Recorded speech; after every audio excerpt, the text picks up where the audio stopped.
السلام علیکم ناظرین، میں عبدالربان سلطنت مغلیہ کے تیسرے فرمانرواں جلال الدین اکبر اپنے کئی اچھے برے کارناموں کی وجہ سے تاریخی سرخیوں کا حصہ بنتے رہے ہیں۔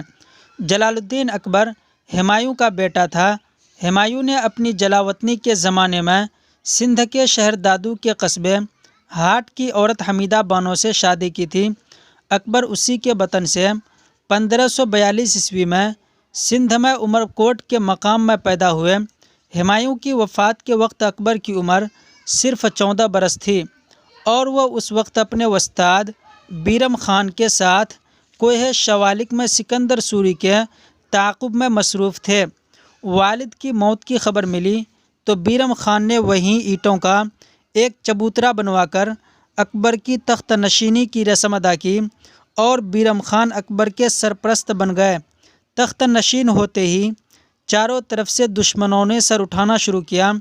ہیمو بقال کو پانی پت کی دوسری لڑائی میں شکست دی۔ مشرق میں عادل شاہ سوری کو کھدیڑا۔ اکبر ایک مضبوط شخصیت اور ایک کامیاب جرنیل تھا۔ انہوں نے آہستہ آہستہ ہند و پاک کے اکثر حصوں کو اپنی سلطنت میں شامل کر لیا۔ سیاسی، ثقافتی اور معاشی تسلط کی وجہ سے ان کے اقتدار اور اثر و رسوخ نے پورے بر صغیر میں توسیع کی۔ سلطنت کو متحد کرنے کے لیے انتظامیہ کا ایک مرکزی نظام قائم کیا۔ اکبر کو آرٹ اور ثقافت کا بہت شوق تھا، جس کی وجہ سے انہوں نے سنسکرت، اردو، فارسی، یونانی، لاطینی، عربی اور کشمیری میں لکھی گئی 24,000 سے زیادہ جلدوں کی لائبریری تشکیل دی، جس کے عملے میں بہت سارے اسکالرز، مترجم، آرٹسٹ، خطاط، مصنفین، کتاب ساز اور قارئین موجود تھے۔ فتح پور سیکری میں خصوصی طور پر خواتین کے لیے بھی ایک لائبریری قائم کی اور انہوں نے حکم دیا کہ مسلمانوں اور ہندوؤں کی تعلیم کے لیے پوری سلطنت میں اسکول قائم کیے جائیں۔ انہوں نے کتاب سازی کو بھی اعلیٰ فن بننے کی ترغیب دی۔ بہت سارے عقائد، شاعروں، معماروں اور کاریگروں کے مقدس انسانوں نے مطالعہ اور گفتگو کے لیے پوری دنیا سے اس کے دربار کو آراستہ کیا۔ دہلی، آگرہ اور فتح پور سیکری میں اکبر کی عدالتیں فنون و خطوط سیکھنے کے مراکز بن گئے۔ اکبر نے نہایت اعلیٰ دماغ پایا تھا لیکن ان پڑھ تھا۔ ابو الفضل فیضی اور ابو الفضل علامی جیسے عالموں کی صحبت نے اس کی ذہنی صلاحیتوں کو مزید وسعت دی۔ انہوں نے اس حقیقت کا ادراک کر لیا تھا کہ ایک اقلیت کسی اکثریت پر اس کی مرضی کے بغیر زیادہ عرصے تک حکومت نہیں کر سکتی۔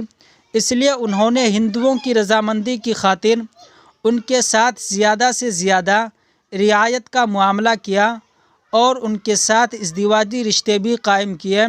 جے پور کی راجپوت شہزادی جودھا بائی سے شادی کی، جن سے بادشاہ جہانگیر پیدا ہوئے۔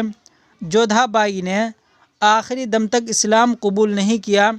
انہوں نے اپنی سلطنت کے استحکام کے لیے مقامی تہواروں میں شرکت کی، غیر مسلموں سے فرقہ وارانہ ٹیکس ختم کر کے انہیں اعلیٰ عہدوں پر مقرر کیا اور مذہبی اختلافات کو ختم کرنے کے لیے دین الہی کے نام سے ایک نیا مذہب بھی جاری کیا، جو ایک انتہا پسندانہ اقدام تھا اور ان کے ہندو رتنوں کی مسلسل کوششوں کا نتیجہ تھا۔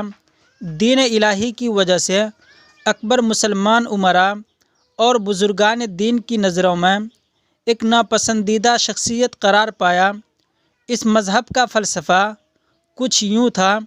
فتح پور سیکری میں ایک عمارت تعمیر کی جس کا نام عبادت خانہ رکھا۔ اس عبادت خانے میں تمام مذاہب کے لوگ جمع ہوتے اور مذہبی فلسفے پر بحث و مباحثہ کرتے۔ ان بحث و مباحثے کے نتیجے میں اکبر نے فیصلہ کیا کہ حق کسی ایک مذہب کا ورثہ نہیں، ہر مذہب میں حق اور سچائی پائی جاتی ہے۔ انہوں نے مخلوط تصورات کو دین الہی کی شکل میں پیش کیا۔ دین الہی کے مطابق اللہ کا وجود نہیں ہے اور نبیوں کا بھی وجود نہیں ہے۔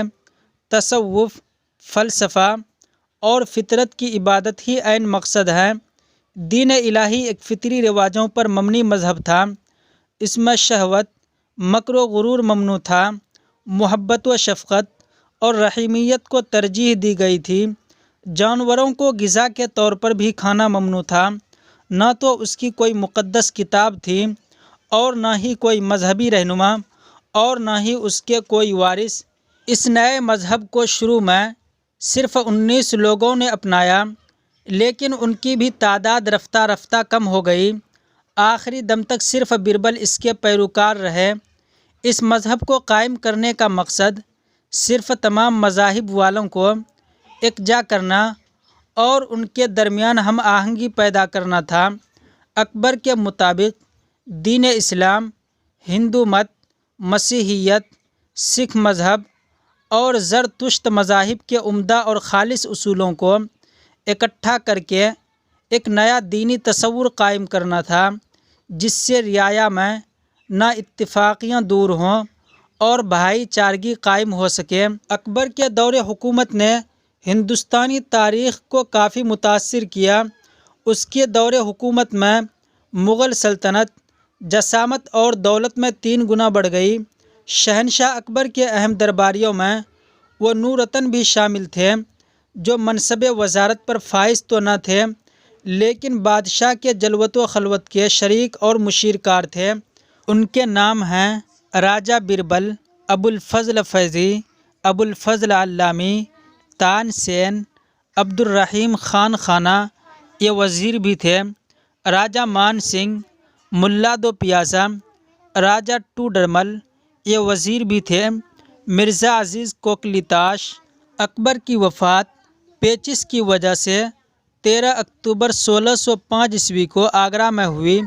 ان کا مقبرہ جلال الدین اکبر کے نام سے مشہور ہے۔